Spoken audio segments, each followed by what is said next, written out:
little birds need to be on the wing. And by now you know that I have flown the nest. When we met, this little bird had a broken wing, and you mended it nicely. Now somebody else needs your help. Somebody who won't fly away when she's strong and whole. Somebody who can make you far happier than I ever could. Don't worry about me. Be kind to yourself. And most of all, be happy. There, I think I've got that right. Does it make any sense at all? I'm afraid it does. Thanks for coming, Mulligan. No, Miss O'Hara paid me handsomely. She's a very generous lady. The most generous I've known. Mr. Mulligan, please sit down. Did Shannon lead you, tell you any idea where she might have been going? No. She travels light, Margot. She could be halfway around the globe by now. But she might have said something, anything to shed some light on where she'd be going. I mean, a name or something. It's no good, Margot. She obviously doesn't want me to know where she's gone. You like my collection? I have species from all over the world. This from Borneo, Peru, Sicily. Beautiful, aren't they? Very. It's a shame that they have to be immobilized and put under glass. I don't agree. Things that have a rare beauty should be kept safe where they can't escape. But you didn't come here to discuss my collection. No, as my daughter told you, we were interested in your aunt, Mona Sims. Mona, I'm afraid she was a bit dotty, a bit around the bend, as we say. Your daughter asked me a strange question. She asked if Aunt Mona were blind. Well, apparently she pretended to be the few times my daughter met her on the train. Well, poor vision runs in the family. But my aunt wasn't blind. Sometimes she saw things that weren't meant to be seen. What do you mean by that? She could look into souls. Perhaps it came from her taking care of children most of her life. It must have been difficult, looking after other people's children, learning to love them, then losing them. Losing them, Dr. Hughes. That's why I keep my loved ones under glass, so that they can't fly away at whim.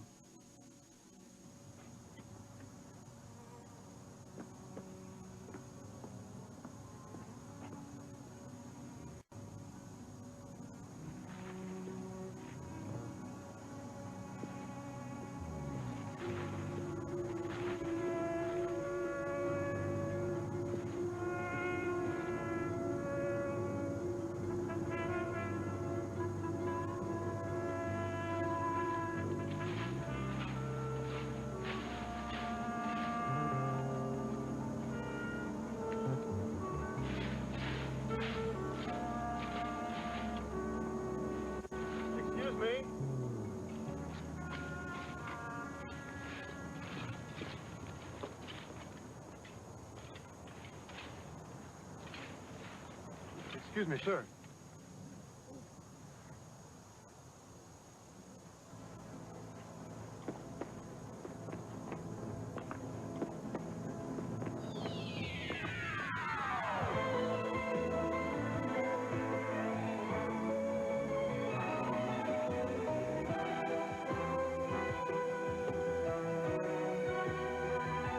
As the world turns, this portion brought to you today by Ivory.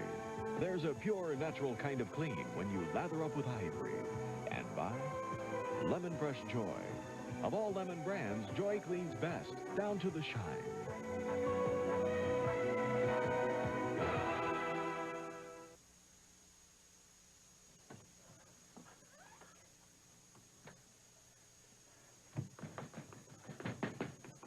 Please, can we come in for just a minute? We only want to talk to you. Please. Please, we mean you no harm. All right.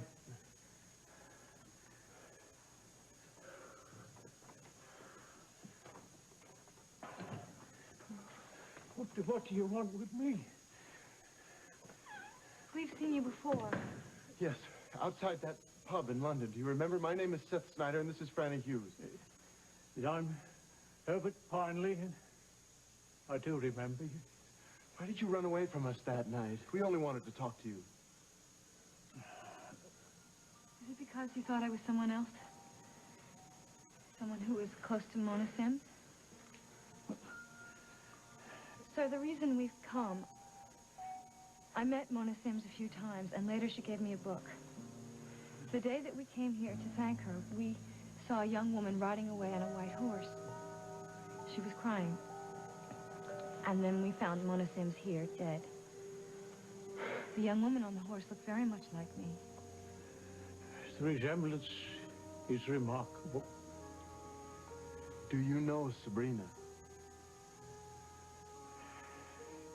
Yes, but I haven't seen her in ages.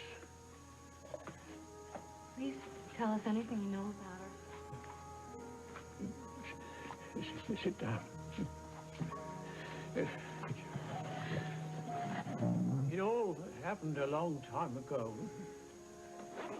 I was the Fullerton's groundskeeper when Sabrina was born. I stayed on with them after the tragedy. What tragedy? It was terrible. A terrible tragedy. Even thinking of it now, I shudder. Getting back to my daughter, the reason that she called you... Yes, I remember. She was looking for someone who knew my Aunt Mona.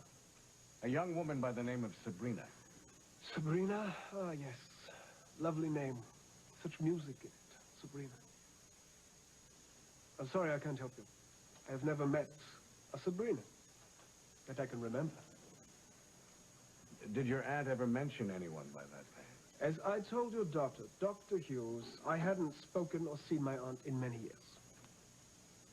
Mr. Marsden, when my daughter first came to England, she saw a young woman at Heathrow that looked very much like her, except for hair color and the fact that the other young woman wore eyeglasses.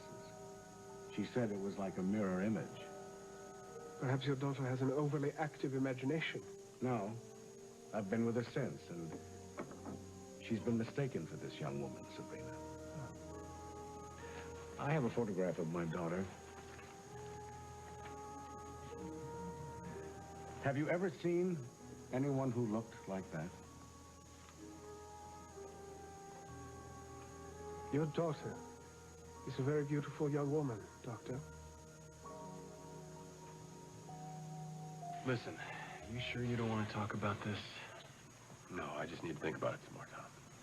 You guys better get going, get some rest. I'll be okay. I'm sure she'll show up soon. I'm not, Margot. Do you want to call us if you want to talk? Sure. Thanks. See you. Bye. Bye-bye.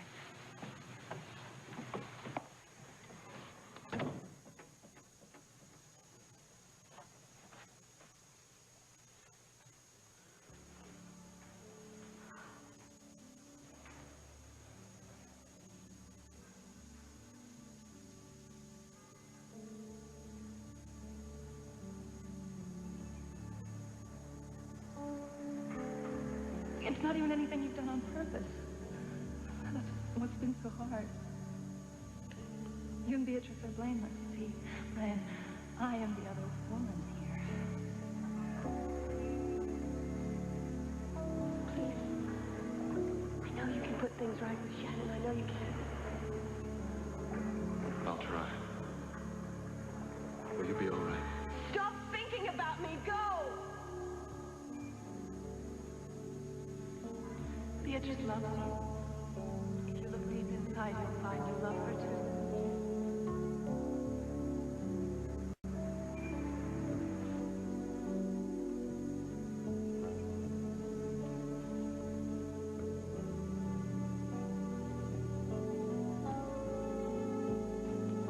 Brian doesn't know yet that he loves you, Beatrice. You've got to make him realize he does.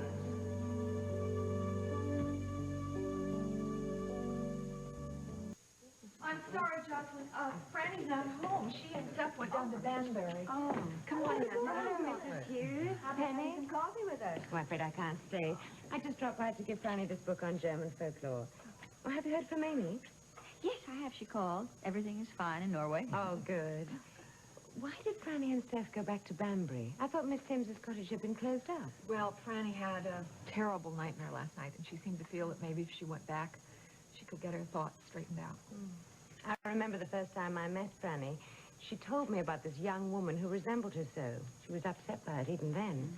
Well, I'd be upset, too, if I saw someone walking around who looked just like me.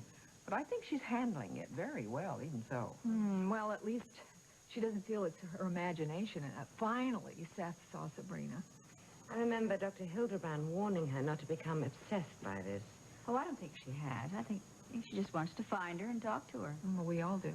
Yeah. Actually, Bob and I are going to stay an extra week to see if we can be of some help. In fact, he went to see Peter Marsden today. Hopefully that'll help. Hello. Hi, Penny. This is Lisa. Well, hello, Mrs. Mitchell. Please say that again. I love the sound of it. I would, but I'm afraid I can't.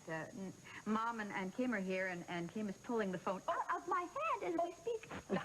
Not really. Lisa, I can't believe you're calling on your wedding night. Well, I can't believe it either.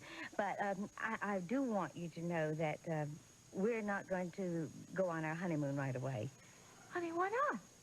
Well, we didn't exactly have a double wedding. Oh, Earl and I, we're married, but but Shannon backed out at the last moment, and she left. Oh, Lisa and Earl are fine, but Shannon and Brian didn't get married after all. Well, Again, for goodness sake, Lisa, what's going on? I dearly wish I knew, but anyway, we are very, very concerned about Brian. Well, what in the world would make Shannon do this? Again? Well, actually, not again. She wasn't the one who did it, was I'm so sorry, but this is kind of unexpected news from home. Oh, that's all right. I have to be going anyway. I'd like to leave a note for Franny, if I may. Oh, sure, just a minute. Oh, you can?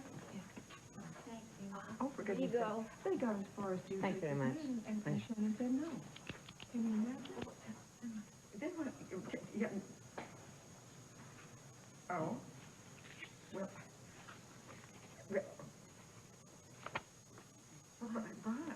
Brian, she's not even able to talk to Brian about it, is she?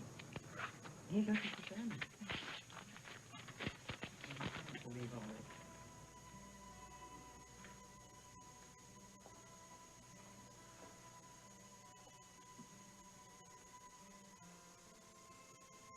If you wanted it as much as I did, you wouldn't give a damn about anything else. So don't tell me that it's my ambition that's messing us up.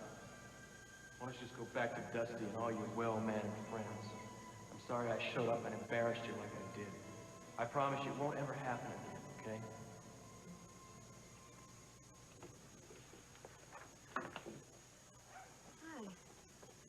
Hi, Lee, John. what are you doing up? I'm waiting for Holden right now, as a matter of fact. It's very nice of you to go to the wedding with Dustin tonight. How did Meg happen to tag along? Well, you know Meg. Dusty still thinks of her as a friend, even after what she did to him last summer. I've been waiting all through the holidays for Meg to tell Emma all about last summer. She hasn't done it. If she doesn't, then I'm going to have to do it, and Emma will hear about it from me first, and I know it will break her heart because Meg is her baby. I kind of feel damned if I do, damned if I don't, you know? Well, if it's any consolation, I know what you're going through. I know something about Meg that I can't tell Holden, or else I'll hurt him. Hey. Hey. What are you doing up here still? Wow. Holden probably spending the night in town. Yeah, I guess he is. I guess he is. Don't you think you better get on up to bed? Yes. Chickens wake up? Yes. Yes, I better do that. Okay, thank you. Good night. New Year's. Good night. Happy New Year. Happy New Year, sweetheart.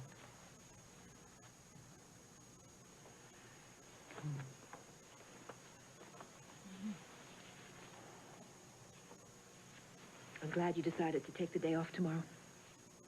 I'm sorry that we haven't had much time to spend together tonight. So am I.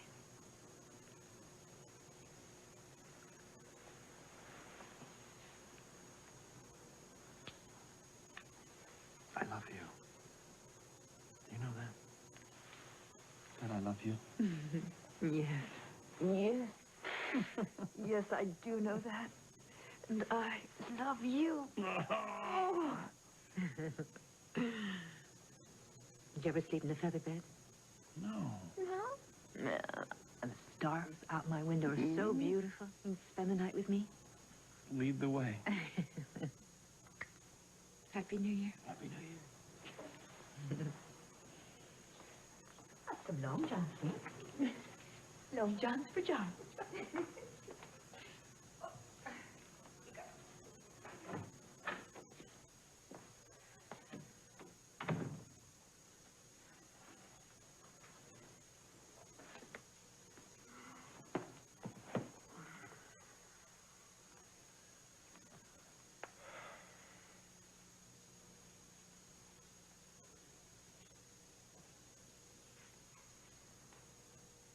Holden,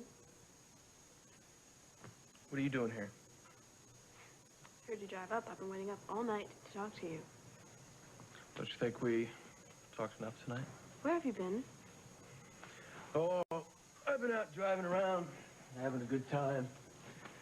Went by the Oakdale Country Club, saw Miss Lawrence, all our friends celebrating inside. So you've been out with Monica? No. No, I don't belong in a place like that. But I guess you wouldn't understand that because you've always belonged with all the beautiful people. The only place that I felt like I belonged was this farm. Everybody loves each other on this farm. Do you know that? Well, I want a lot more than that. I want everything that the Lawrence and the Stenbecks and all you Walshes have got. But I'll tell you one thing. None of it would be worth it to me if I didn't have you. Because you're a part of me. And I'm a part of you.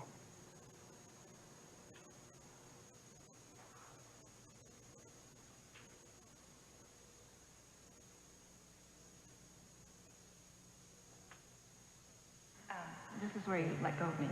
Oh, of course. The most difficult part of the journey.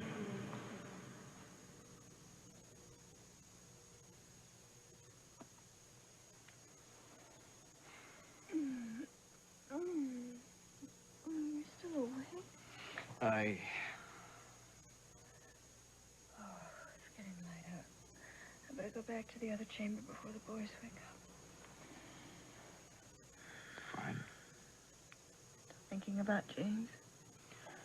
I, and Beatrice as well. I'm sorry if I've been preoccupied. It's okay. It's okay. It's good having you close to me again. Try to get some sleep, okay?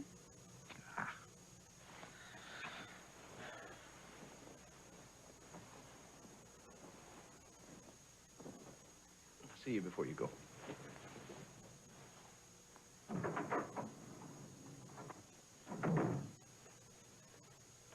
Duncan, it was James Stenbeck I saw strangling Suzanne. I'm sure of it.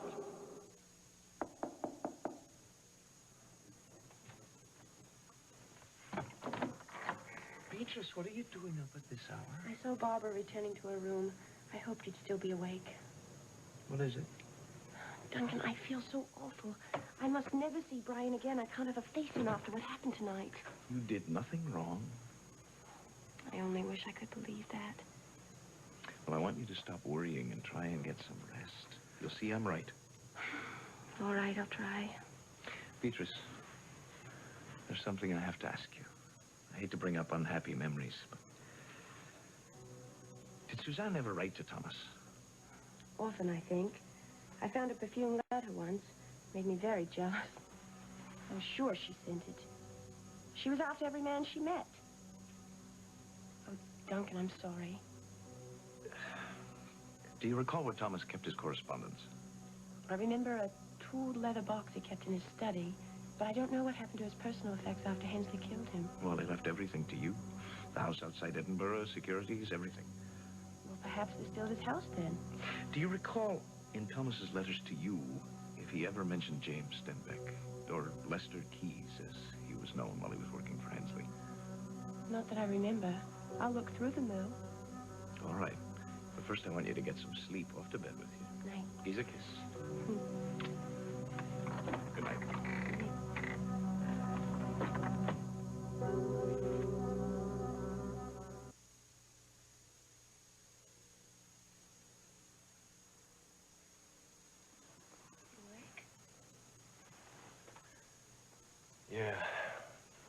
Thought you were getting some sleep. I was thinking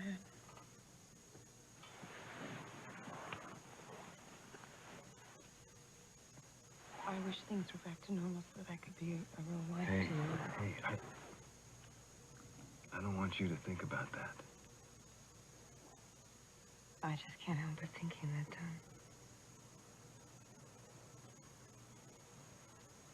would it be better for you if I went and slipped down on the couch, you know, to Dr. No. No. No. Look, in a few weeks, things will be back to normal. Do you think things will ever be the way they used to be? Yeah. But I think we should get some sleep.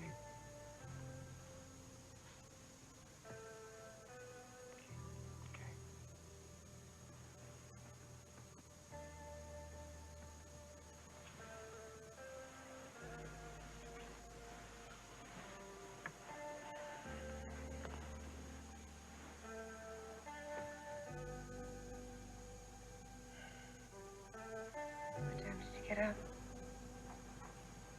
Early. A lot of loose ends to tie up at the office. Yeah, me too. If Hal comes back, I'm going to be working with him on the Falcon case again.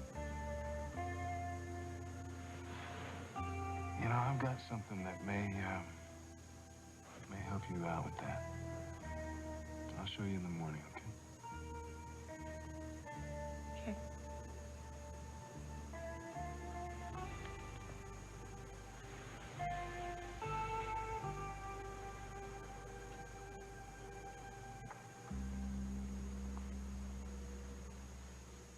It was a terrible train accident. Mr. and Mrs. Fullerton were both killed. Their daughter, Sabrina, was only 2. And Mr. and Mrs. Fullerton had no living relatives. So their will provided for Mona Sims to take care of the child until she became of age. So I had to move on to another position. But I still kept in touch with Miss Sims. During that time, I think I visited the girl only once, on her 14th birthday. And she looked enough like you then to be your double. Do you know when her birthday is, Mr. Pineley? Yes, sometime in December. The Fullertons always said that she was the Christmas gift they'd always prayed for, but never expected to receive. Can you tell us what she was like? Well, she was a moody child. She was quiet, kept to herself a lot. I suppose that's why Miss Sims loved her so much, because they were so alike in that respect. Does Sabrina still live on her parents' estate? Oh, no, that's been gone. It's 10 years now. Yeah. They built a highway through the property. Do you know where she lives? No idea. I saw her riding off on a horse the day that Miss Sims died. I'm glad Sabrina went to visit Miss Sims. Her nephew, Peter Marsden, found me in London and told me that she had provided for me in her will. She wanted me to look after this cottage and to tend the garden. With that money, I'll never have to beg again. I'm glad, Mr. Pineley. Do you have any idea what Sabrina might be doing for a living? Maybe we could trace her that way. Her parents left her so well off, I don't think she'd have to work at all now. Well, and I think I should be getting back to my work, too. Well, thank you very much for your help. Except for the hair and the glasses, you could be her. There's no doubt about it.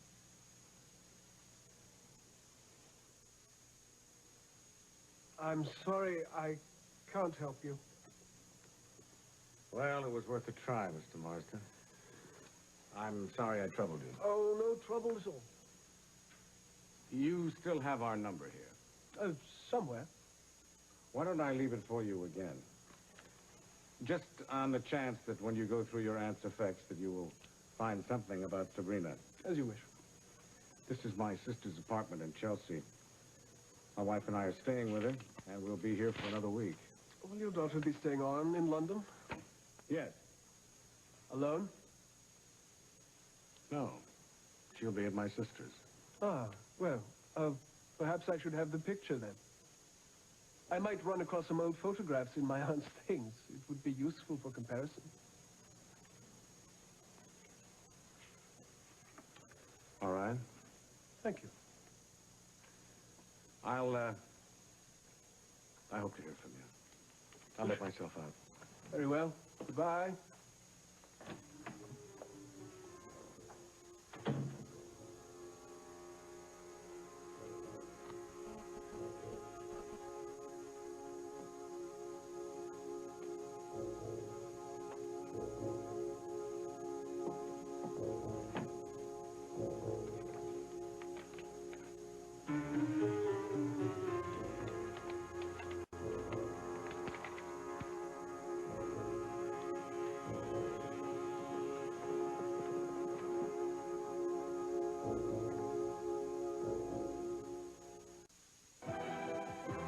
This portion of As the World Turns has been brought to you today by Downy, the fabric softener that combines skin-loving softness with the airy April freshness you love.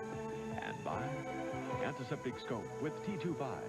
Scope leaves your breath minty fresh, not medicine-y. We'll continue with part 2 of As the World Turns in just a moment. And now part 2 of As the World Turns.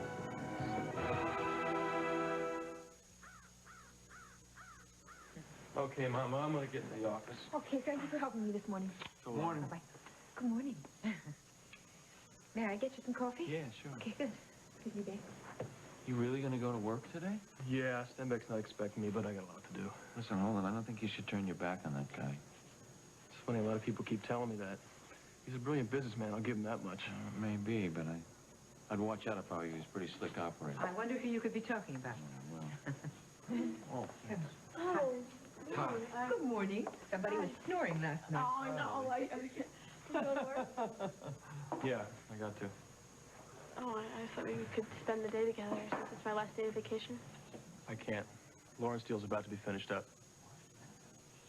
It's any consolation to you, Monica's on her way back to Bryn Mawr. Now, what would make you think that Monica being here would bother me? Hmm? Oh, I can't. Bye-bye. Iva up yet? Up and gone. Oh. Craig came by about a half an hour ago to take her into Oakdale. She's got that appointment with that man at the hospital for a job. For X, yeah. I'm glad that worked out. Me too.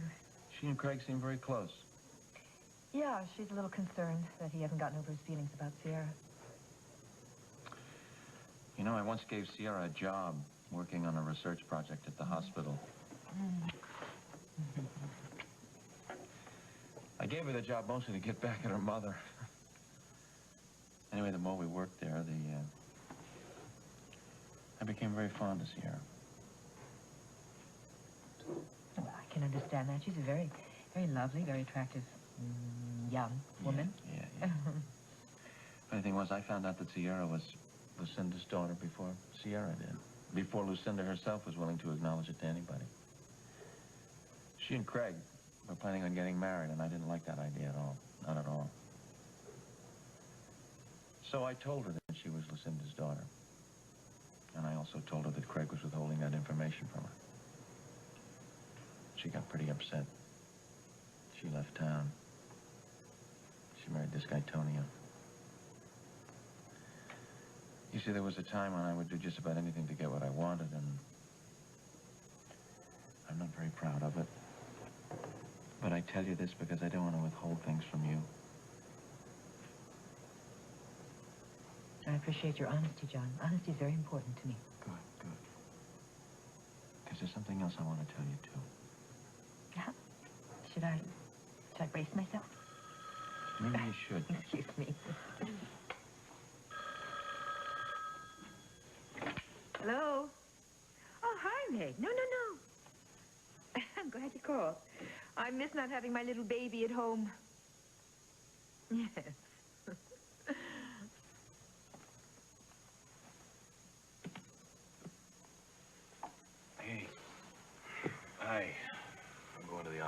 time is it? About 10. How can you function on 4 hours sleep? I don't have much of a choice. I've got a meeting with Joe Bailey from the State Crime Commission. Oh, about what? Not really sure. But after the meeting, I should have a better idea.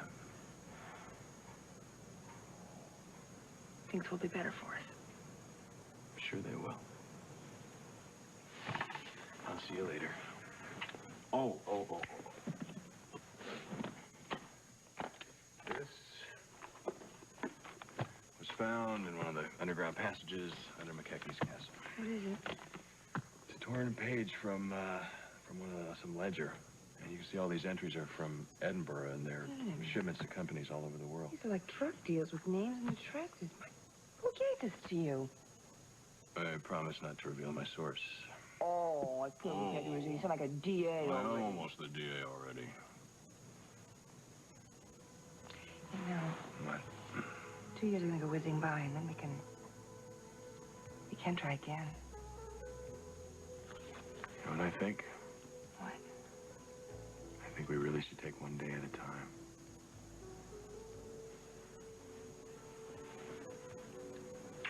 See you later. Shannon said she thinks I've fallen hopelessly in love with Beatrice McKechnie. What? She said she feels I may not even know it myself yet. Do you have any idea where she is? No, she sent a message. Said that she was still the little bird you always thought she was. She thanked me for mending her wing. Oh, good Lord. And said that she had flown the nest. I can't find Harriet, but I'm sure that she's with Shannon. Darling, I'm so sorry. Oh, I'm just sorry that it put a damper on your wedding. You had to postpone your honeymoon. No. We're very happy. We just want you and Shannon to be happy. After all we went through to get to that altar a second time. Shannon, you all right? Oh, yeah, I'm on a real high. I feel like I'm flying. No, I'm sorry, really, I'm fine. It's good to be going somewhere again, especially with you along. It's like old times. I promised myself I would not make any more of these trips with you. No, but you didn't want me to be alone. I still blame myself for telling you about Beatrice. Oh, it's not your fault. I knew before you told me.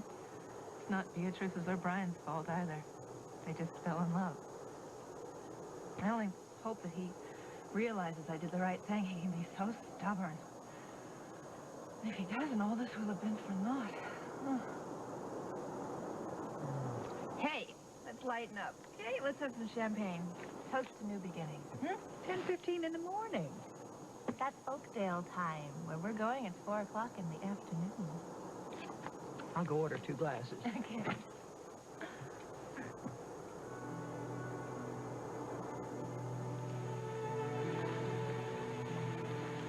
You'll thank me for this someday.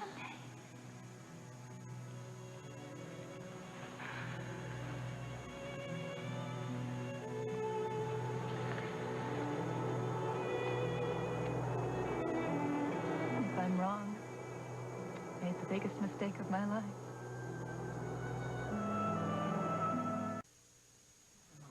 Hi.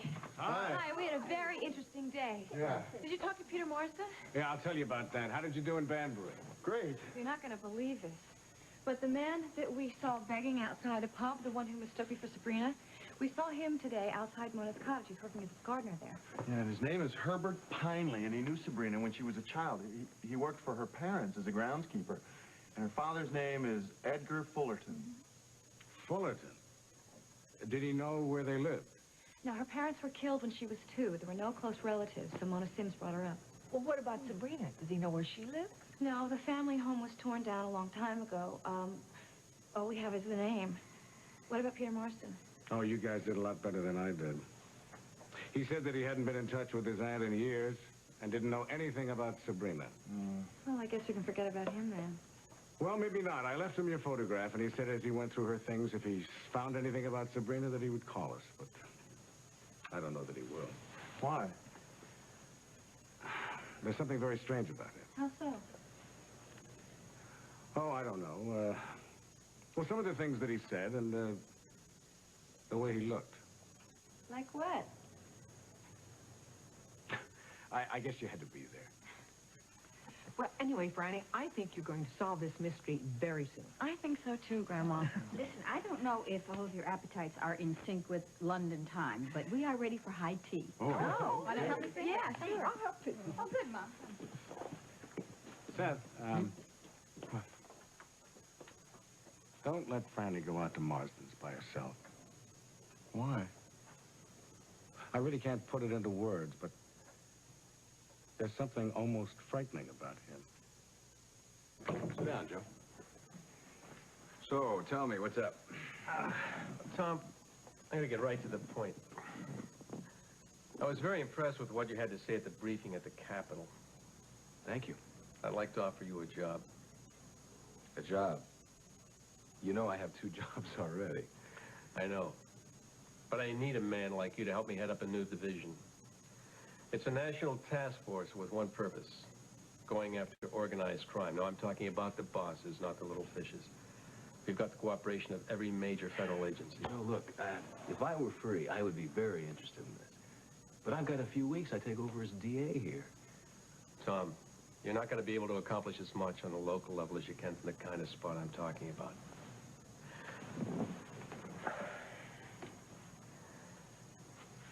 Look, Tom, you do this job for me. Then you come back to Oakdale and you go into office. You'll have so much new information and clout, you'll be able to clean up this town in the first year. You're probably right, Joe. I can't leave Margot now. I know, I heard what happened. I'm really sorry. But, you know, based on what I know of her from Washington, I think the two of you have the kind of a marriage that can survive a few months separation. Oh, maybe, but look... Think about it, Tom. You could really make a difference. Help the other counties. I mean, this Falcon Ring is just a tip of the iceberg. What is the status on that case now? Well, I think Earl Mitchell's probably right. Duncan McKechnie's the Falcon. But where are we going to get our proof?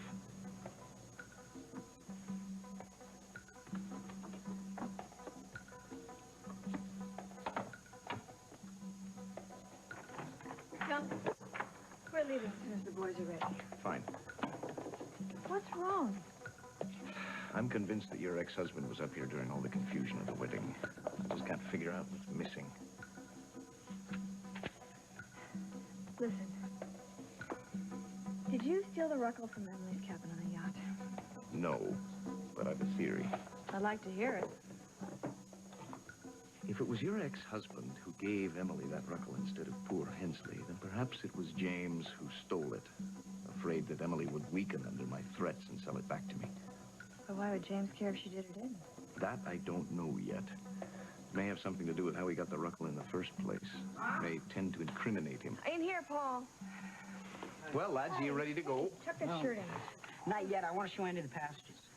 Yeah, he said there were a lot of extras that we can... No secret passageways. Your mother's right, lad. You mustn't go in there. You know, I've got a terrific idea. Why don't you just seal the entrances, okay? I can't. If they're part of old Angus' original structure, I'd just soon put neon in the hallway. Is that the real reason? Of course. Well, lads, George is waiting for you down at the dock. Come on, I'll walk you down. Okay. Okay. Duncan. Hi. Good morning, Beatrice. May I speak to you? We know the way. I'll call you later.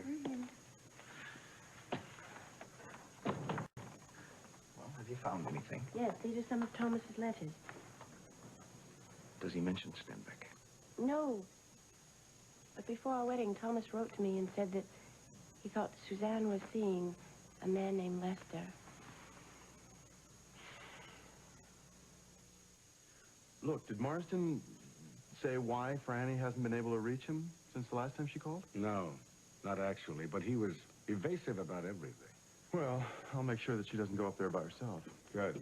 High tea is ready. Ooh. Okay. What's the difference between high tea and low tea? Well, high tea is a big English meal. Oh. Try it, and then we'll talk about low tea. Okay, well, aren't you coming in? Yeah, I just want to call Jocelyn first and thank her for the book. Maybe she can join us. Oh. She seems a very interesting young woman. Yeah, she is. But I think she's very lonely. Oh. Mrs. Hughes? I'll be right in, you guys.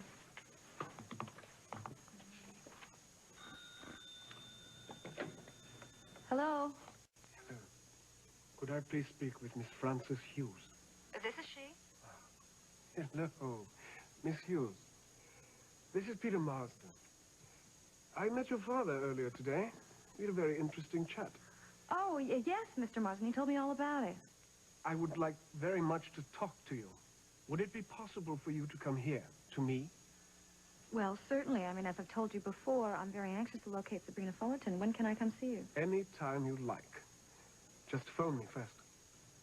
All right. All right, I'll check my schedule, and then I'll call to set up a meeting. Good. Miss Hughes, I would much prefer it if you came alone.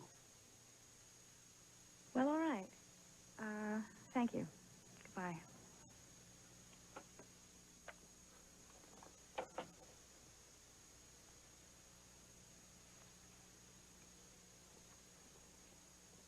Oh, boy, this is good champagne. It's a Californian, Upper Napa Valley, but it's a French grape. It's from the chalky slopes of the Chateau Saint-Honore, probably brought over in 75, I'd say. Don't you? You sure know your wine. No, I used to. I don't catch all the subtleties anymore. Well, all that I know about this champagne is that it tickles my nose. I say something funny? What would I do without you to make me laugh? Oh, I'm sure you'd think of something. Oh, I don't know. Life is strange. Especially your life. I'll say. Well, we're almost there. Aren't you excited? Oh, I have to admit that I am. But what I don't understand is out of all places in the world, why you wanted to come here. Well, little birdie inside my head said, go, Shannon. This is going to be an adventure. That's what I'm afraid of. I'll have to take your glasses now. Oh, no. We're making our approach to Edinburgh Airport. Beatrice, would it be all right if I left you alone for a few days? Well, yes, but where would you go? Edinburgh. Why? I can't tell you that. You've got to promise me something. You must promise me that you won't tell anybody that you think you saw Stenbeck strangling Suzanne. It could put you in extreme danger. You're frightening me, Duncan. I'm telling you this so you'll be careful. I'm going to ask Brian if he'll watch over you while I'm gone. No, you mustn't bring Brian into this. I told you I must never see him again. Good morning.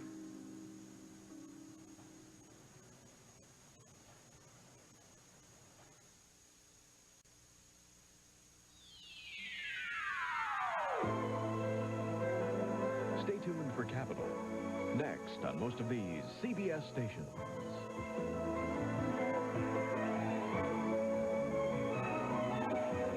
Menswear by Barney's New York. Furs by Christie Brothers.